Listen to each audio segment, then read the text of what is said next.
Hello and welcome to this late afternoon taste challenge. I have two 40% alcohol blended Canadian whiskeys, or Canadian whiskeys, a blend. This is, well, let me show the older one first. This is Canadian Hunter. Thank you, David, for these little bottles he gave me as a gift.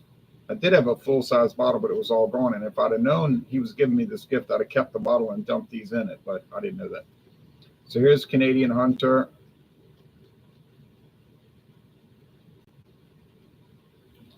Introduced in 1984 as Seagram's Canadian Hunter.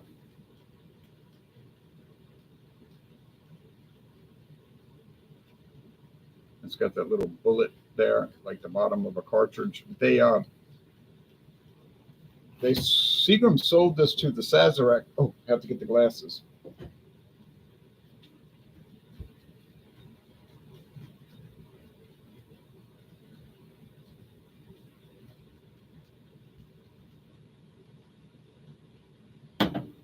Like I was trying to say, Seagram sold this to the Sazerac Company in 1989, only 5 years after they introduced it. And so they've owned it ever since. And then they really didn't change the label. They just dropped the Seagram's part. The older bottles say Seagram's Canadian Hunter. My friend David still has, well, last I knew, he still had a bottle. I went through mine. So his bottle must be probably from 1989. We found that at an interesting grocery store. Okay.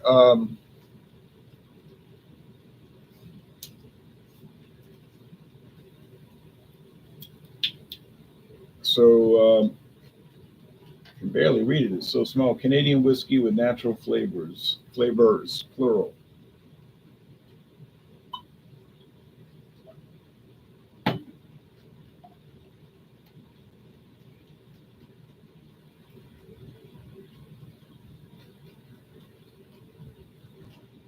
This bottle is what, 100 milliliters, I think. Little small bottle. That's okay.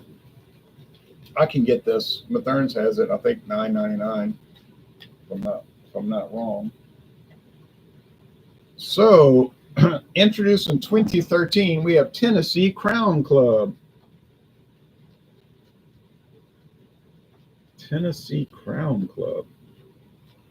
Odd name for a Canadian whiskey. Well, obviously it was designed to be sold in Tennessee.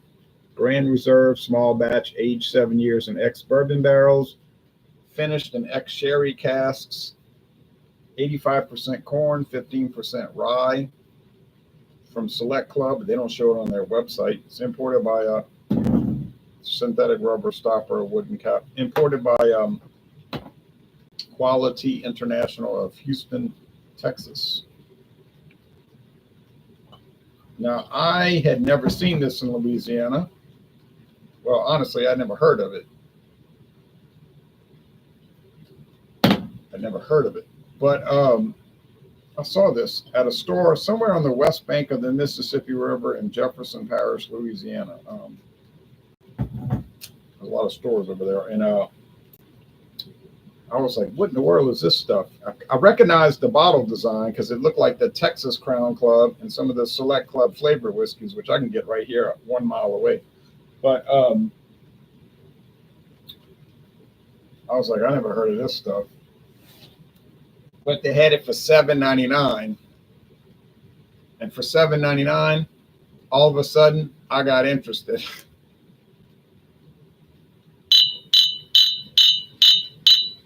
Now, the Canadian Hunter is a little darker.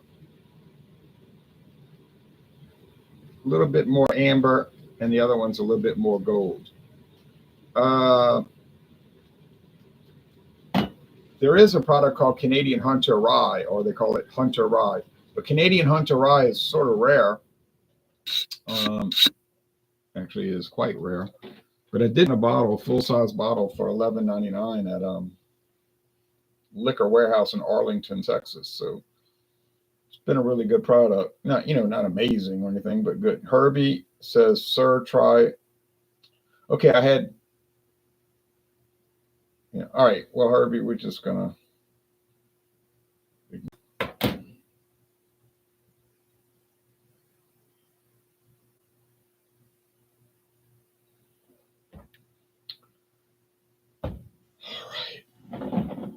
Let me see if Walmart's got it. Walmart used to sell it around here, but they might have dropped it.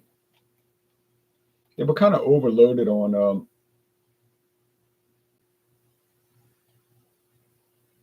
They were a little bit overloaded on Canadian whiskey, I think. They might have decided they needed to drop some.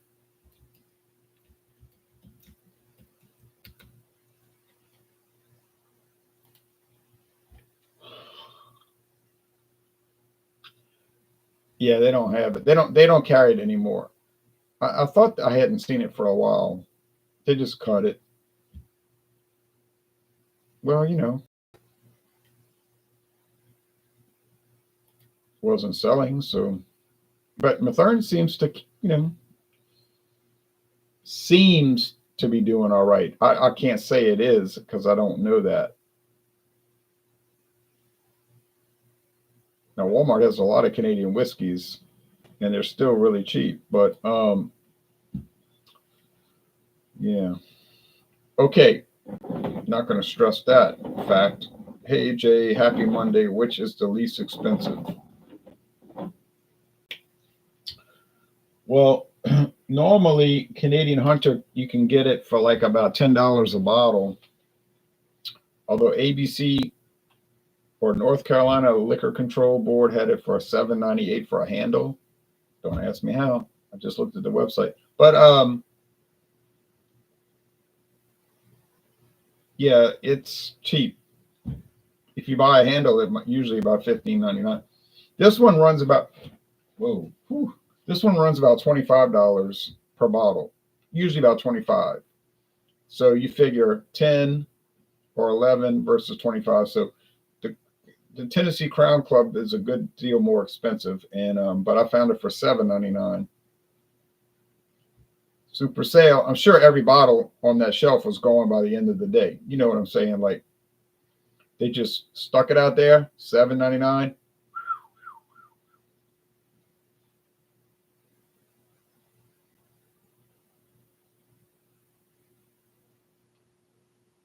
I blocked your first account because you were making outrageous comments. I don't want to block this one. I'll go for the cheaper one if it's tasty. Okay, here we go. So here we go. Here we go.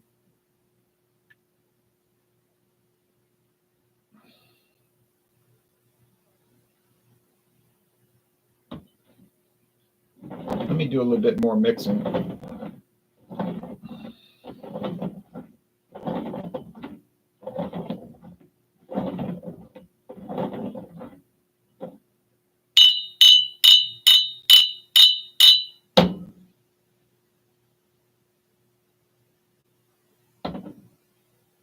Well, that smells like cereal grain. Johnny Ringo says, you have very eclectic taste. I'm always going back to the same thing. Well, that's probably true. My friend David says, he's always accusing me like, you like everything. You like everything. I don't like everything. I like most everything, but I don't like everything. And but let's just say that I did like everything. What difference would that make? I mean, it might not be good for the channel because people would be like, well, he likes everything. But no, I try to be very careful with what I'm tasting, or really think about it and be honest and correct, accurate, accurate. But I'm not going to sit here and just start giving some C's and B's to make it different. You know what I'm saying? Like, well, I got too many A's and B's. I'm gonna give some low scores to make it mixed up. I would never do that. I've told people if I tasted the next 1,000 products and they were all an A, they're getting an A. If they're all a C minus, they're getting a C minus. But there's much more likelihood of the first scenario. I like Maker's Mark when I can find it on sale. Oh, yeah. I've tried the 46, Maker's Mark 46, aged in French oak. Good stuff. I even have the video posted. I think the variety is good for the channel, says Johnny Ringo. I reference it often to decide what to try. I always tell people, try anything, don't hesitate. I mean, unless it's $200 a bottle. But, I mean, just try it. If you don't like it, don't buy it again. Yeah, cereal grains, nothing special, but nothing bad. Yeah. So appearance, this camera does get a little peculiar. The Canadian Hunter is a little bit darker. That's neither good nor bad. It's just a little darker. The aroma is, I would say, identical, honestly. So that gives Canadian Hunter the advantage at this point because it's half the price. And the aroma is not better, but it's not worse. Jason says, I'll even give the store stuff in a plastic bottle a chance. Because you never know when you may find a hidden gem at a cheaper price. That's correct.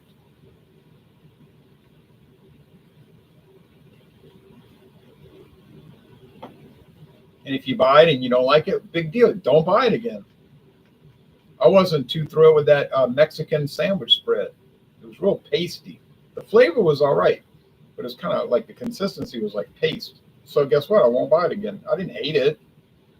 I'm not going to say it was bad, but I would just think there's a lot better options. Like, for instance, Great Value sandwich spread. More traditional. Vanilla. I'm getting vanilla here. Now, do I think this is the Canadian Hunter? Yes, I do. Do I think they're adding vanilla to it? Actual vanilla? I think yes, probably. But I can't ever prove that. Cheers, Jay fellas, says John Mallory. Cheers to you, John. I just think they're adding vanilla, but it says natural flavors, plural. So could it be other stuff? Well, yeah, obviously it's other stuff. And they're allowed to do that. They are allowed to do that. Now, some people want to get on the internet, start stunting, talking about, well, Canadian whiskey's not real whiskey. I don't know what law you wrote, because it clearly is real whiskey. It just may not be whiskey that you like. But it's a legal product. It is real. So you better get your act together before you start calling things fake.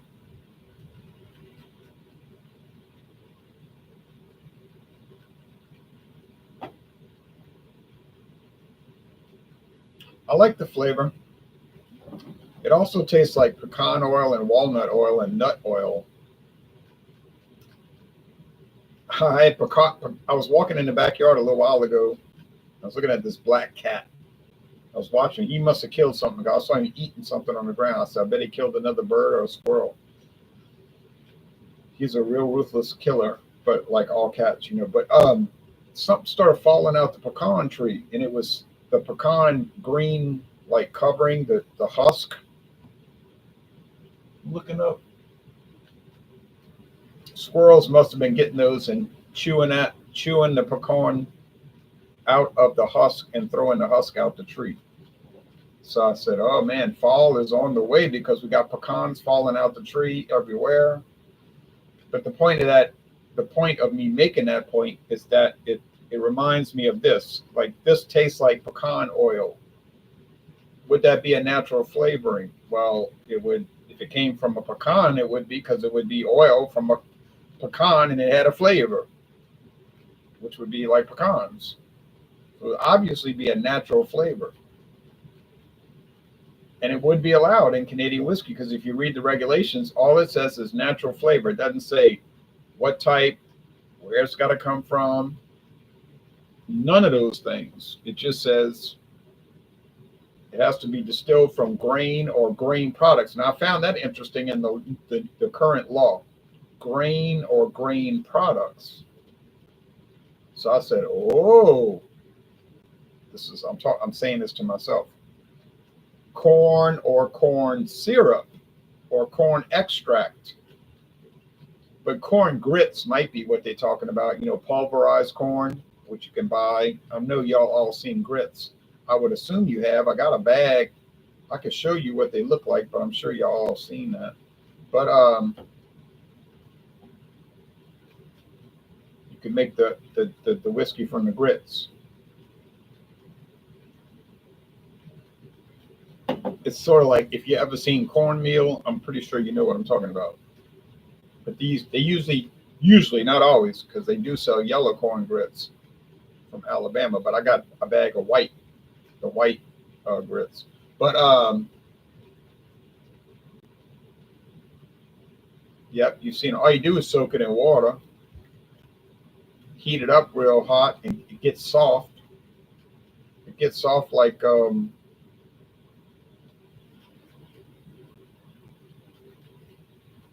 like cream of wheat, like a paste, and you eat it. You got to put salt on it because I got no salt. And you could add chopped, like diced bacon. What am I saying? Diced ham, pulverized bacon, crunched up bacon. Or you could put well, you can put anything you want. You can put some sausage. I usually put like diced onions, diced jalapenos, some salt, obviously, black pepper, some hot sauce. I put some cheese in it, let the cheese melt all in the grits. And then I just eat it with a spoon with the sausage. Or you can put an egg in there, a fried egg over it. It's a real good breakfast. And then you can make bourbon with it. Make bourbon with it. A popular thing in New Orleans is shrimp and grits, which I do like. Okay. It's not really the bourbon barrel making an impact here. It's the sherry cask. The sherry cask. So I know this is finished in a sherry cask. So I think that sherry cask is making an impact and it's giving a little twinkle of sherry. And I like that finish. And I think I'm going to vote for Tennessee Crown Club to be the winner here. Now, and I know it's Tennessee Crown Club from Select Club. Yeah, obviously. They don't taste too similar. Now, the question is it worth twice the price?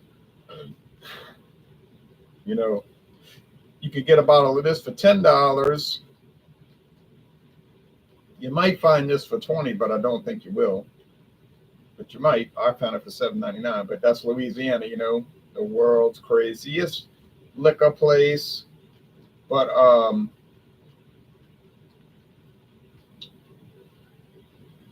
let's see about this. I'm gonna taste them and decide if it's really worth twice the price. I'm sure the bootleggers used grits when they were making whiskey for the old speakeasies you'd see on the old Untouchables, well, back in that era. Yeah, I mean, they had to do it quick. They might have been using corn syrup, for all I know. Would it matter as long as it came out as whiskey? Question answered. No, it wouldn't matter.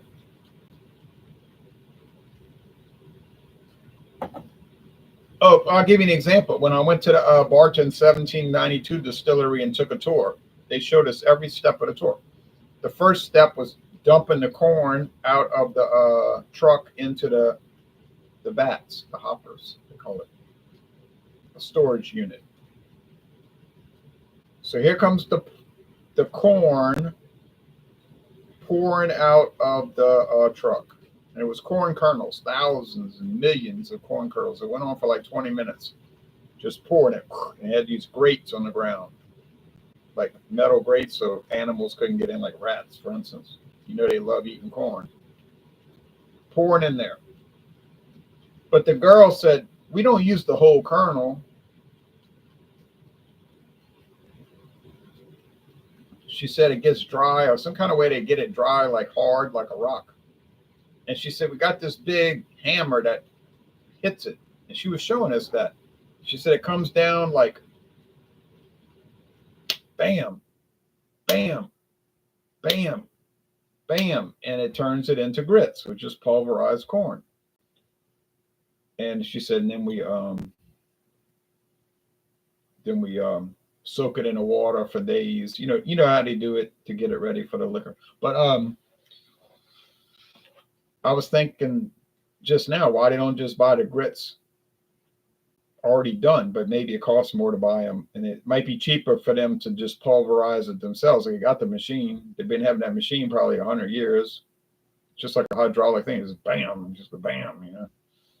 Or oh yeah, I bet it's been around a long time because that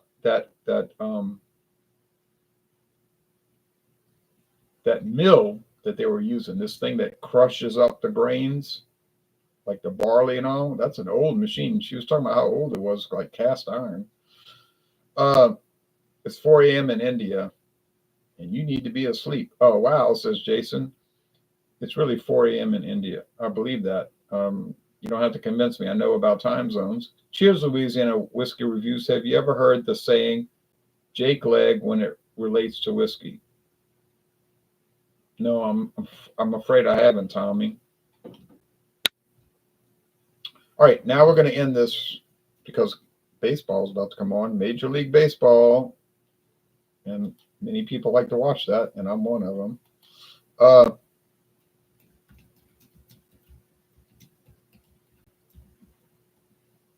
But okay, here we go.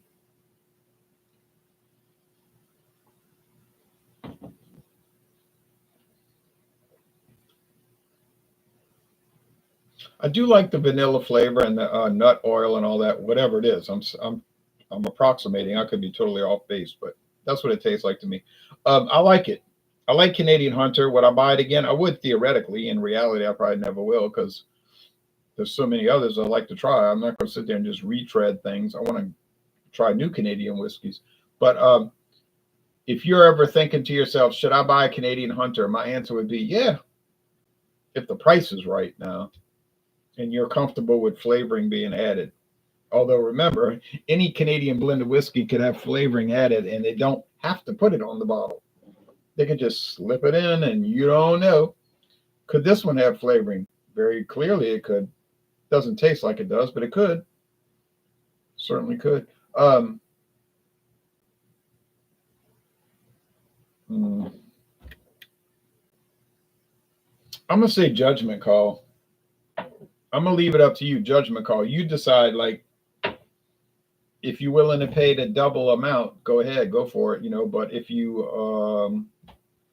or if you're the type of person that you really want to get the best value and the cheapest price, obviously Canadian Hunter will be your clear and present winner.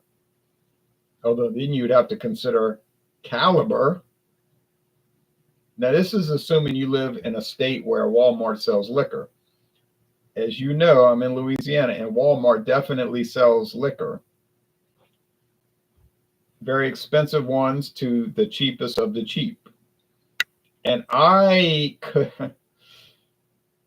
show you this product if anybody's interested. If not, we'll get out of here. But what's coming up next? I have one from Canada, obviously, Canadian whiskey.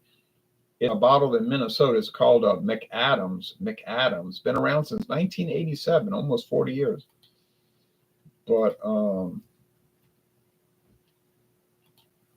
it's a pretty good product. And I bought that right there in Metairie at Total Wine and More.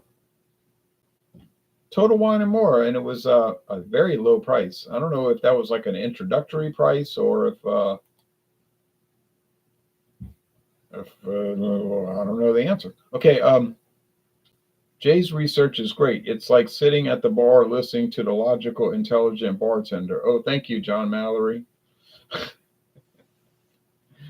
Oh, man, after I do too many tastings, though, it might be illogical. Anybody want to see this really super cheap from Walmart? I'll show it to you going once. And get ready. Like I said, tomorrow, McAdams. I ran across that odd item at Total Wine, and I was like, what is this? And oh man, I forgot about Potter's Crown. I feel so disgusted right now because Potter's Crown came out in 1983. I'm trying to go chronological, but I keep forgetting. Canadian Hunter came out in 84, but the doggone Potter's Crown came out in 83. Oh, well, maybe it was 83, but I'm pretty sure it was. I hope I'm wrong and it was 03, but I think it was 83. Potter's Crown, that's from this distillery, well, really a bottling plant in California. I think they source everything, but a husband and wife team.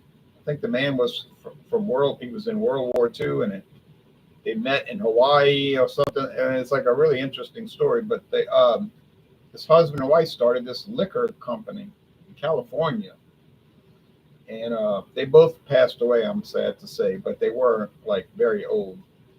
The family still runs it. The family does still run it, and I can find this at Total Wine and maybe other stores, but Total Wine. It's called Potter's Crown. Now, where the word Potters comes from, I do not know. What it's got to do with potters, I don't know. Maybe they like pottery, but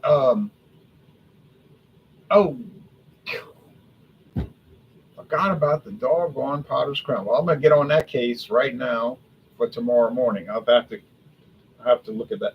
But if anybody wants this, cheers to you, Michael. Cheers to you, Tom. If anybody wants to see this super cheap Canadian whiskey at Walmart, let me know. And they got them at Albertsons too. Thank you, Albertsons. But let me know now, going once. Let me know now, going twice. And going. All right, well, but if you just wait enough time, if you wait long enough, I'll bring it in. I got a big bottle. I'll bring it into play in these taste challenges. You know what? It's not too bad, actually. It's not too bad. Not amazing by any stretch of the imagination, but maybe it's amazing because it's so cheap and it's not too bad. Maybe that's what's amazing about it. But I'm gonna bring that in there, and I saw that when I was at Walmart this week, or I'm sorry, last week. I saw that they had a new label design coming out. There's a new label design which looks really sharp. I was like, oh yeah, they did some good work on this. There's some good commercial artists did this label. Very impressed by that. All right, we all take care. So see y'all tomorrow morning, God willing, for another, not dawn, because it'll be previous to dawn. It'll be during the black of night. Another taste challenge, Canadian whiskey, of course. But we'll probably finish that at the end of the week.